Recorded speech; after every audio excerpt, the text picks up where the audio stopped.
Esto es Sin Alarma Radio. Estamos de vuelta en Sin Alarma Radio. Recuerde que está usted en la X102.1, pero también si quieres vernos a través de YouTube, tienes la oportunidad de ver todo este show en vivo a través de Sin Alarma Radio. Y yo quiero tocar este tema porque me parece que las redes sociales, y aquí todos en este panel, somos presentes de que son una gran herramienta de trabajo, de proyección para conseguir oportunidades. Pero también puede ser muchas veces un arma de doble filo, porque también muchas veces pueden afectar nuestra autoestima. También alimentan una nueva forma de exigencia, una nueva forma de inmediatez, de proyectar todo el tiempo el éxito, el estar bien, el estar fabuloso, aun cuando no te sientes de esa manera. Y hoy nos acompaña la psicóloga, clínica, speaker y experta en desarrollo personal y bienestar, Perla Navarro, para hablar un poquito más de este tema. Bienvenida. Muchas gracias. Feliz de estar aquí con ustedes, de verdad. Ay, qué bella. Gracias, Perla. Yo sé que todo lo que vamos a conversar contigo nos va a ayudar personalmente a cada uno de nosotros que trabajamos de lleno en redes sociales, pero también a la gente que nos escucha que simplemente la utiliza como lo que es una red social para conectar con amigos y familiares. Las redes sociales, como bien decía al principio, pueden ser como ese impulso de autoexigencia y de querer mostrar siempre una versión de ti demasiado pulida. ¿Cómo realmente las redes sociales afectan esa parte en nosotros? 100%. Hay un concepto en psicología que se llama persona, en inglés, o en español sería máscara. Y ese nombre se inspira en las máscaras que utilizaban los actores griegos, ¿verdad? En la antigüedad. Uh-huh. Y todas las personas tenemos esa máscara, que es como nuestra presencia ante el público, o sea, la parte de nosotros que mostramos a los demás. No es una cuestión de que el que tiene una máscara tiene algo malo o es una persona doble cara, como dicen popularmente, sino que todos tenemos una parte que sentimos seguridad de enseñar a los demás y otras que no tenemos tanta confianza de mostrar. El problema con las redes sociales es que alimentan demasiado que nos identifiquemos solamente con esa parte de nosotros y que vivamos todo el tiempo editando que yo muestro y que no de mí, dejando a un lado partes que son muy auténticas, muy genuinas de quien yo soy, claro, y que también merecen ser mostradas a los demás. Claro. Entonces, mira, ese tema de las redes a mí particularmente me encanta porque yo me he dado cuenta de cómo una persona, antes de conocer a alguien, por ejemplo, tengo amigas que están solteras, y antes de conocer a una persona, juzgan a esa persona por su presencia digital. Si sube muchos posts, si usa emojis, si dice esto, si dice lo otro. Entonces, es muy atado con lo que comentas de que antes de tú conocer a esa persona, ya tú tienes una idea concebida de quién es esa persona por su presencia digital. Ahora bien, cuando consumimos constantemente estas personas o estas máscaras de la gente a través de redes sociales, usualmente tendemos a compararnos con eso que esas 100%. Personas nos muestran. Entonces, ¿cómo podemos ponernos metas reales que sean auténticas a nosotros mismos sin dejarnos influenciar por la presencia digital de otras personas en redes? Es sumamente difícil en este momento. O sea, yo no sé si ustedes se identificarán, pero yo también tengo presencia en redes por mi trabajo y todo el mundo tiene presencia en redes hoy en día, uh-huh, o la mayoría de la gente, porque realmente forma parte de nuestra cotidianidad. Entonces se vuelve difícil porque estamos todo el tiempo conectados y conectadas a esas redes sociales. Y si tratáramos de separar por completo de, ok, ¿dónde empieza lo que es auténtico mío y dónde empieza la influencia de otra persona? Vamos a entrar en un loop que es muy difícil salir de ahí porque ya estamos como muy mezclados de mi vida real con lo que yo voy viviendo en las redes. Entonces, el trabajo interno, el yo intencionalmente sacar momentos de desconexión de todo eso que pasa ahí afuera de mí para yo escuchar lo que pasa adentro de mí, aprender a interpretar lo que voy sintiendo en mi cuerpo, mis pensamientos, es la herramienta más poderosa que podemos tener frente a algo que va a seguir existiendo y que además nos gusta, porque hay que ser como, ¿verdad?, honestos, nos gusta. Entonces, la idea de que vamos a soltar las redes sociales es utópica. Lo mejor que podemos hacer es esa parte que se descuida cuando yo estoy todo el tiempo conectado a una red social, ahora voy a sacar espacio para nutrirla, y eso se logra en silencio, dejando en ese momento a un lado mi celular y todos los dispositivos que me conectan a eso y dedicándome con curiosidad a conocer quién es que yo soy en realidad. Ay, Dios mío, pero eso es fuerte porque déjame decirte que quizás la mayoría de personas tienen esta adicción con las redes sociales y con el teléfono porque precisamente buscan huir de ese silencio que es estar consigo mismo, porque Sí. a veces es aterrador ver los pensamientos que uno tiene y como uno está todo el tiempo anestesiado con ese ruido externo, pues entonces cuando uno se da cuenta, realmente, wow, qué fuerte tener todo eso todo el tiempo, o sea, ese diálogo interno que uno no se da cuenta que tiene con uno mismo, pero entonces cuando apagan todo y tú estás ahí solita con esos pensamientos, dices, Dios mío, pero yo quiero correr, yo no quiero esto realmente. Entonces, en ese sentido, ¿qué tú crees que las personas deberían de hacer? ¿Cuáles estrategias podríamos utilizar para evitar en ese silencio, en esa oscuridad quizás que no queremos aceptar que hay dentro de nosotros? Ser acompañados es la mejor respuesta que se me puede ocurrir, porque el diálogo interno no va a desaparecer. Siempre va a ser retador sentarse a mirarlo a los ojos y escuchar esas palabras que están ahí adentro, conectar con esos sentimientos. Pero si tenemos a una persona que nos toma de la mano, con quien podemos procesar todo eso que yo me doy cuenta, se vuelve un poco más ligero y eso se logra en terapia, en comunidades también. O sea, tener esos espacios en donde yo no tengo que atravesar sola ese camino de, wow, ahora tengo yo que prestarle atención a todo esto. Ujú. Y se requiere una valentía y una fortaleza que en conjunto se vive más fácil, un poquito más fácil. Pues sí, yo tengo una pregunta, porque usted mencionó el término de, oye, mami, di que usted, tú, No, pero voy a ella te llevar va, tú. ella te va a dar. Tú mencionaste el término de la máscara y de ahí viene la frase de que se le cayó la máscara a fulano. Ay, sí. Cuando sale una fase de su vida que no fue enseñada. Ahora bien, ¿dónde se cruza esa línea de... Porque cuando uno se expone a la vida pública, y por ejemplo yo que expongo a mi familia también, una pequeña parte de ella por lo menos, yo sé que yo no estoy enseñando toda mi vida, pero el público entiende que uno se debe a ellos, de que si yo por exponerme tengo una novia ahora, tengo que subirlo, que no, que ahora que quedé embarazada tengo que subirlo. ¿Hasta dónde llega ese límite saludable con la audiencia? Me encanta. Está bueno eso. Claro, ese es precisamente el juicio que hemos perdido, como el discernimiento de entender que tiene que ser como o autenticidad total, o sea, yo tengo que revelar absolutamente todo de mí, o yo tengo esta persona completamente editada, pulida, que es lo único que muestro. Hemos perdido la capacidad de razonar y decir, ok, cada persona decide hasta dónde quiere mostrar y tiene un derecho particular que nadie le puede quitar de que sí y que no. Cuándo sí y cuándo no, porque también tal vez en un momento yo sí quiero mostrarte todo esto que estoy viviendo y te muestro mi proceso también, y hay otros que yo no quiero presentarle a 10,000, 3,000, 25,000 personas que yo tengo en una plataforma.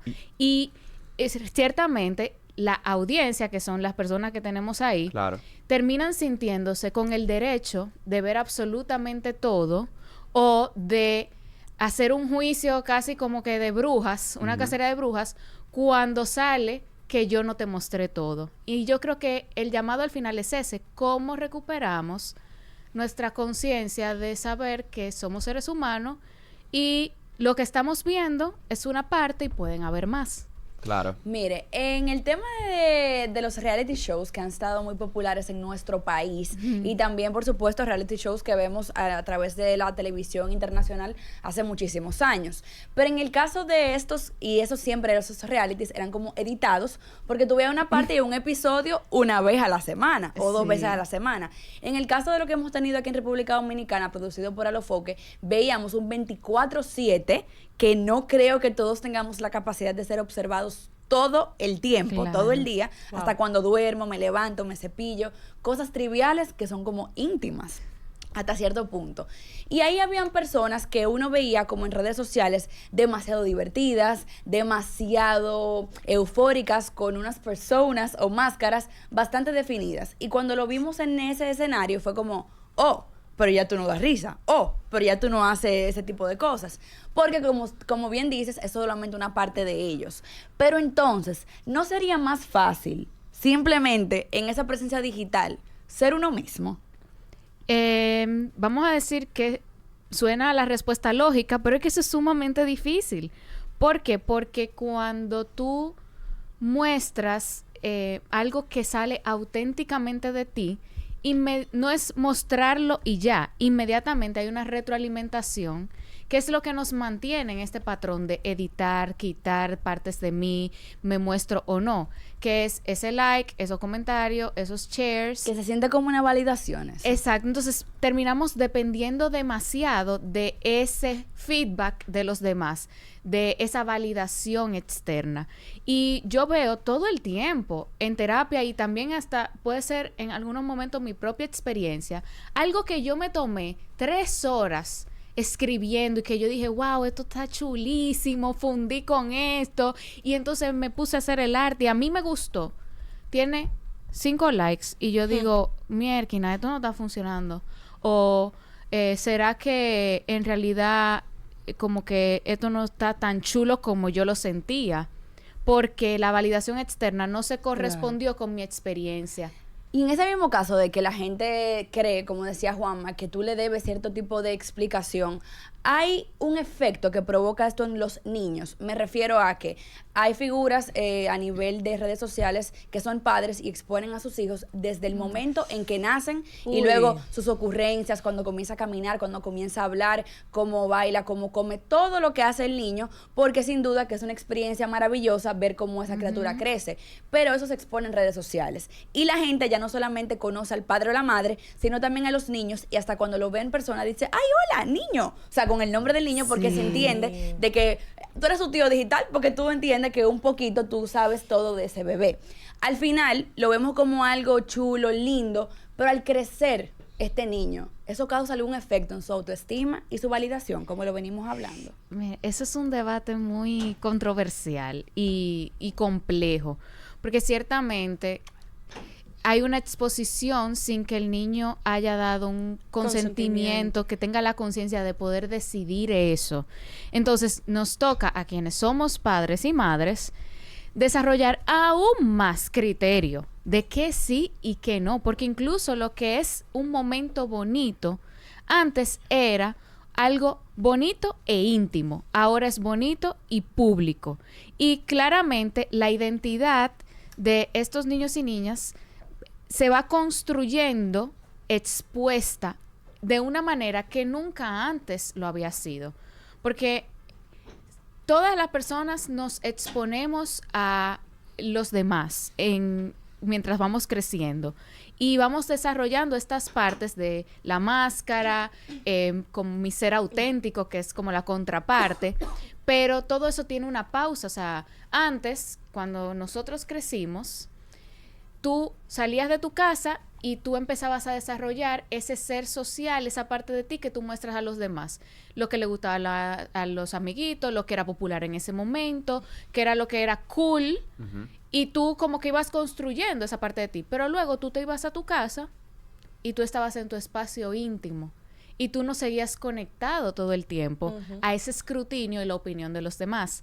Ahora eso no se acaba y ese es el peligro. ¿Qué pasa? Que si entonces la audiencia no es solamente los amigos de mi papá y mi mamá y mis familiares y unos cuantos amigos, sino 100,000 seguidores, 25,000 seguidores, entonces, ¿dónde está la certeza o la verdad desde la que ese niño va a vivir si recibe feedback de 10,000 personas con creencias, costumbres, opiniones diferentes y no hay ningún filtro para eso? Ahí es donde está el riesgo. No, y no solamente eso, sino que, como bien decías, no hay un consentimiento. O sea, ese niño va a crecer y eventualmente va a ver cómo su presencia digital estuvo desde antes que pudiera decidir ser expuesto digitalmente. Y eso me llama mucho la atención también con el tema de los influencers y creadores de contenido, sobre todo cuando comparten tanto de su vida, especialmente cuando sufren una pérdida de un ser querido. Y eso usualmente genera una reacción en las personas que lo siguen porque comienzan a evaluar su presencia presencia digital de una manera, como tú decías, un escrutinio público que si esa persona retoma lo que era su rutina de compartir contenido, dicen que es una persona que se muestra fría o que no le dolió o que no está viviendo su duelo de una manera que el público entiende que debería vivirlo. Entonces me surge la pregunta desde la psicología: ¿es saludable volver a ciertas actividades y mostrarlas públicamente después de la pérdida de un ser querido? ¿O existe una expectativa un poco no realista sobre cómo cada quien debería de vivir su duelo? Los duelos son procesos muy personales y muy distintos en cada persona y no tienen tiempos. Entonces, hay personas que, según mi propia como vivencia, al poco tiempo están haciendo cosas que yo no me sentía lista cuando yo atravesé un duelo. Y a la inversa, personas que duran más tiempo de lo que a mí me tomó para retomar ciertas actividades. Ninguno de los dos está mal. Son experiencias diferentes. Lo que hacen las redes sociales es que dan acceso a que tú puedas supuestamente ver mi proceso y hacerte un juicio y opinar. Porque entonces tú me pones un comentario. No solamente que tú te formas una opinión, que tú tienes todo el derecho de eso, sino que tú me pones un comentario como si tú tuvieras toda la verdad. Y se crean dinámicas que antes no existían, de estar uno sometido a tantas opiniones al mismo tiempo. Y se crean entonces miedos mucho más fuertes que los que había antes. Antes tal vez sí, me preocupaba que la gente pudiera pensar que yo soy insensible, que yo soy fría o que no soy suficiente, pero yo no recibía un estímulo directo todo el tiempo de, en verdad sí, no estoy de acuerdo, tú eres muy fría, en verdad sí, no eres suficientemente tal o X cosa. Entonces, nuestra relación con esas redes sociales es lo que tenemos que seguir redefiniendo y nosotros haciéndonos conscientes de hasta dónde yo me siento realmente cómoda compartiendo. Claro. Con tantas personas, porque lo otro lo puedo seguir compartiendo con quienes sí tienen ese lugar en mi vida y la experiencia sigue siendo igual de valiosa. O sea, yo me puedo comer lo más rico del mundo y mandarlo por un grupo donde yo tengo mis 5 gaticos y la experiencia sigue siendo igual de valiosa que si yo subo la foto de esos ricos que me comí y tiene 10,000 likes y 50 shares y no sé qué. Sigue siendo igual de valiosa porque la viví. Y eso es lo que tenemos que recuperar, como esa brújula interna de wow, qué chulo fue y ya, y que eso nos baste. Como que eso sea suficiente. Y ya cuando lo quiero compartir con otras personas, ya sea porque yo vivo de eso, porque me gusta compartirlo y me gustan las redes sociales y yo lo disfruto aunque yo no vivo de eso, lo hago, pero no que eso sea lo que defina si la experiencia fue valiosa para mí o no. De cara, tú hablas de cara de la parte que comparte. Ahora bien, de la parte que consume, tengo varias preguntas. Por ejemplo, escuchamos este término este año de relación parasocial sobre, o sea, que entiendo que es cuando uno siente que uno tiene esa confianza y esa intimidad con ese influencer que ves todos los días, que tienes años viendo, que te comparte incluso, que pone el teléfono cuando se levanta y hace como así como...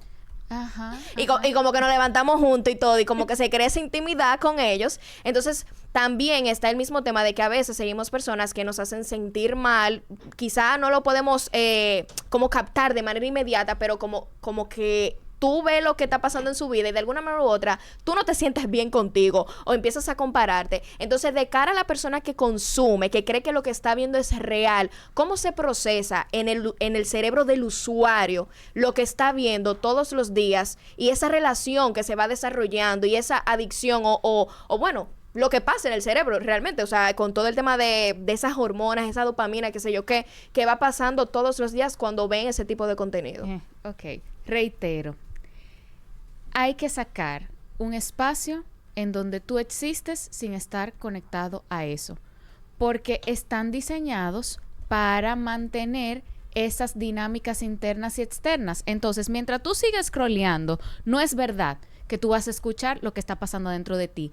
Y eso está explicado científicamente. Yo no voy a, ¿verdad?, utilizar tiempo para explicarlo hoy de todo lo que pasa en nuestro cerebro con eso, pero es necesario tú desconectarte para poder nutrir la parte de ti que vive sin esa validación externa, para que tú aprendas a conocerte, qué te gusta, qué no, para que te vengan ideas, para nutrir tu creatividad, para aburrirte y entonces hacerte las preguntas que te llevan a construir una vida que de verdad tiene sentido para ti, de qué yo quiero y a dónde yo voy ahora. Nada de eso sucede si tú estás escuchando el discurso de otra persona, viendo a otra gente levantándose.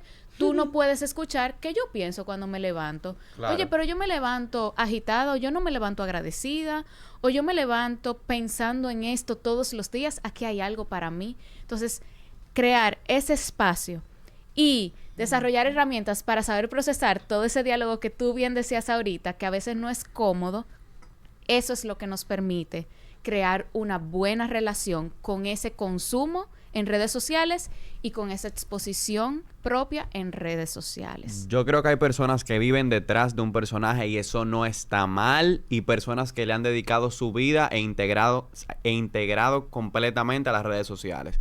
Gracias, Perla, por A este ustedes. rato con nosotros. La verdad es que nosotros que todos trabajamos en redes sociales, para mí, a mí, por lo menos a mí me funcionó bastante. Qué bueno. Pero nada, vamos a una pausa que venimos con un tema caliente. Calientito. Prepárate. Seguimos con más de Sin Alarma. Bueno, Sofía, Juanma. cuidadito. Esto es Sin Alarma Radio.